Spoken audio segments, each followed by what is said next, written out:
Hey everybody, Sean here with SK, and today I'm going to show you what's in my bag. Preview. Hey everybody, Sean here with SK, and today I'm going to show you what's in my camera bag that I use pretty much every day. The bag itself is the Manfrotto Pro Light Reloader 55. Adorama B&H, I think it's around 400 bucks, give or take, I'm not sure. I've had it for a while. This bag has gone with me on almost all of my trips across the country. We haven't taken it overseas yet, but it travels well, fits overhead. It has locks on it so you can lock it and be safe, feel safe with your items. It's got the TSA lock on the side, so if they need to get in, they can use their own key and access it. All right, so let's get started. All right, so inside the bag, we got a couple different bodies that I like to shoot with. My first big purchase was this Canon 5D Mark III, and the lens that I had that bought with this was the Canon 24-70 f2.8. We'll get more into that one in a minute. But this body is it's perfect. It feels so sturdy and feels pretty good whenever it's in my hand. I shot with this for probably 3 years, give or take, before I went to my next few purchases. So grabbing this one and pulling it out, kind of a little bit nostalgia feeling for me. Over time though, it will hurt my knuckles. If I'm shooting an event or something and I got a lot of time with this, it'll definitely hurt my knuckles. The strap I'm using with this is the Altura, A-L-T-U-R-A Photo. It's a nice over-the-shoulder strap that's easy for me to pull the camera up and then not have too much weight. Okay, next in the bag is my Tiffin ND filter. And I think every photographer should have one of these. This is great for bright sunny days from a photography and a videography standpoint. It allows you to adjust your shutter speed and get where you need to be to get the right exposure. This is a variable, so it's got a minimum and a max. It's the 82 millimeter variable. So for me on this, it really only fits my Canon 24-70 lens, but it works great for what I do. That's a great lens. I use it all the time. Next in the bag, from a filter standpoint, is this Tiffin filter.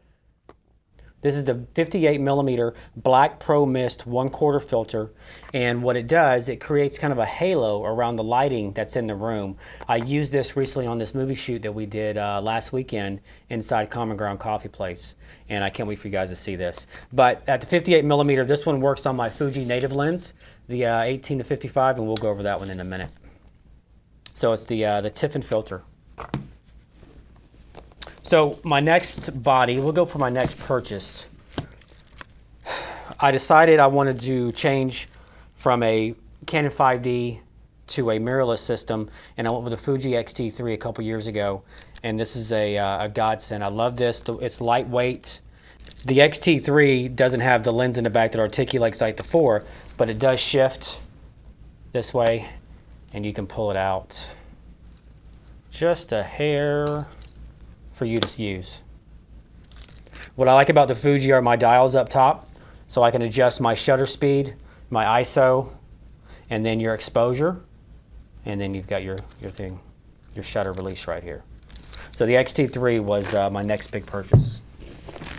Then we went up to the XT4 when it came out, and I bought the Fringer adapter, which allows me to use my Canon glass with my Fuji bodies. And what I like about the XT4 is the new screen. So if I want to flip it, rotate it back, whatever I want to do. So anything video-wise, I shoot with my Fujis. They both shoot in 4K, and that way I can match the color identically out of both bodies, and it's perfect. So the 24-70 is my workhorse lens, I would say.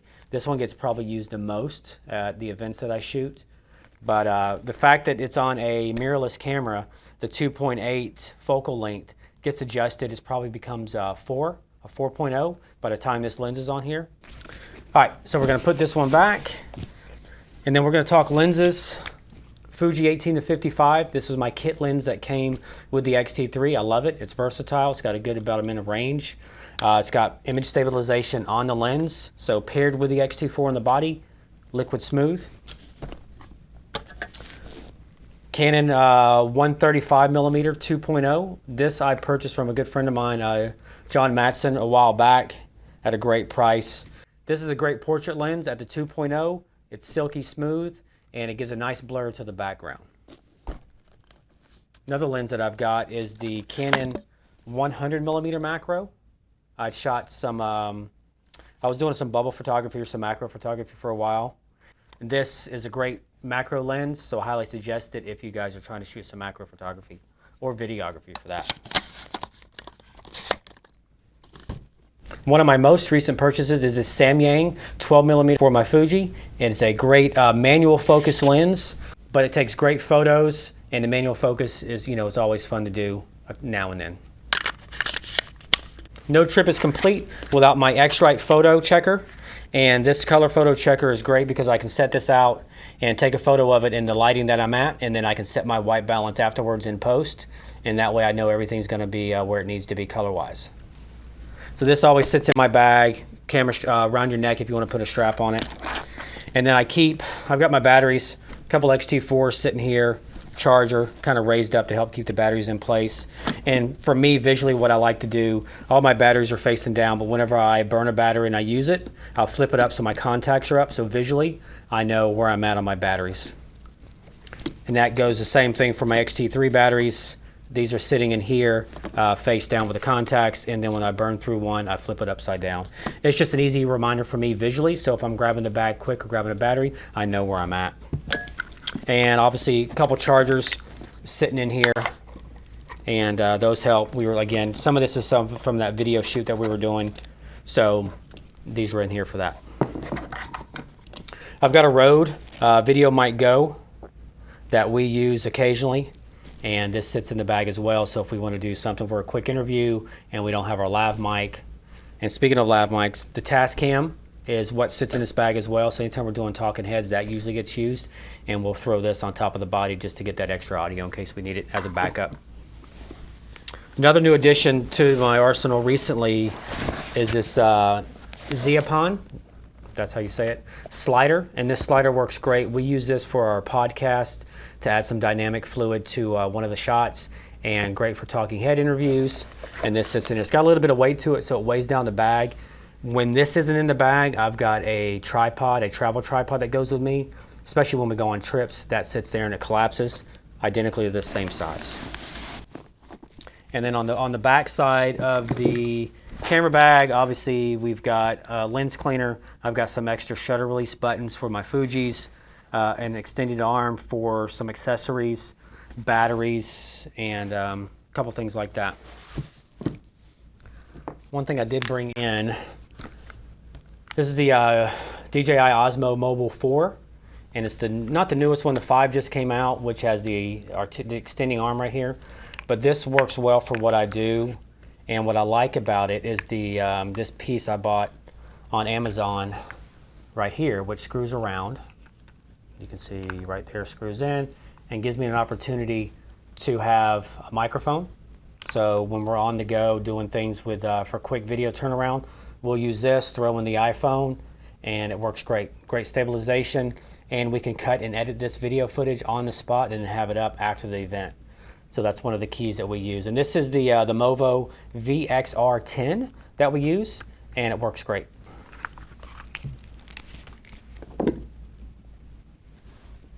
So all these items in this bag have been accumulated over the last probably 5-6 years. And when you first start out, obviously you want to feel like you need the best and greatest gear. But at the end of the day, your eye, your talent on being able to use the camera, get yourself out of automatic mode, learn how to shoot in manual mode, learn aperture, learn your shutter speed, learn your ISO. And once you do that, you really need a good camera. It doesn't have to be the best camera, but your investment needs to be in the lens. In my experience, having a better lens is more important than a fantastic body. So at the end of the day, it's really just more about the lens than it is the body, in my opinion. But everybody's gonna have their own. So, well, thank you. Thank you guys. Hopefully this wasn't too much rambling on, and I appreciate it. Thanks.